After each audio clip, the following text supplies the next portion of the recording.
I think this is probably the first Infamous game I'm going to go evil in. I always try to go good in both Infamous 1 and 2. I went the good side. Why did you choose to be... Why do you think evil's the way to go now? Well, in the past, I grew up a good Catholic boy, and I'm always trying to be good. But, yeah. Man, there were some really cool powers you get when you're evil in this one. Mm-hmm. So, very cool. I want to talk a little bit about the karma system, because it's always been a part of the series, but it seems, even in the couple of times I've played the game now, it seems like the split that happens is more extreme this time.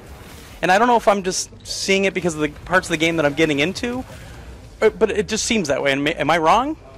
Well, certainly the player gets to choose if they want to be a hero or a villain. Right. And the choices they make changes the story, changes the powers you get. But what's very different in this one is it changes the lives of the people that Delsin meets along the way. Okay. So how does it change the lives of the... Like, as an example, who's the character that we met today?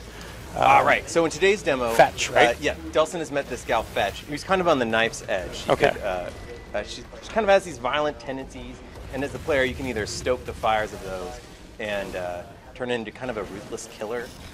Okay. Which it sounds like is what you're into. Well, obviously, I mean... Or the other way. I'm from Wisconsin. It was like minus 20... Located in the Seattle area. So, Understood.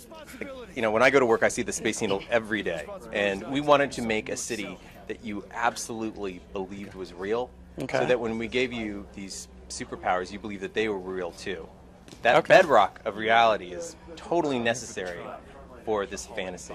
Okay. And on top of that... We just want to trash Seattle.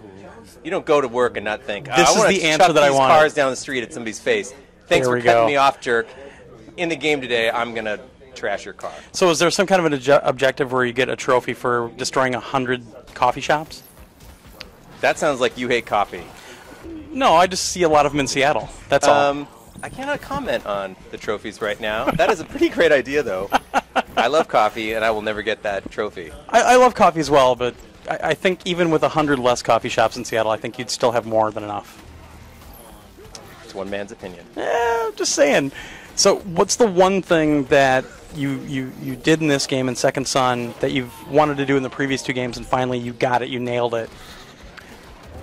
You know, the thing that I'm really most excited about in Infamous Second Son is this new technology we have where we can get performance capture on the actors' faces. Yes. And you can see all these little subtle things in their performance where the eye flicker that says, I don't believe you, or kind of a batting of the eyelash says, like, yeah, man, you are my best friend. And that kind of subtlety draws you into the adventure, right? You believe in the characters. And again, it's that believability that makes you, at least me, makes the superpowers seem more real. I can agree with that, actually. I mean, that's one thing that it's so seamless now, going from what you consider a cutscene to actual gameplay. It's absolutely seamless now, and it's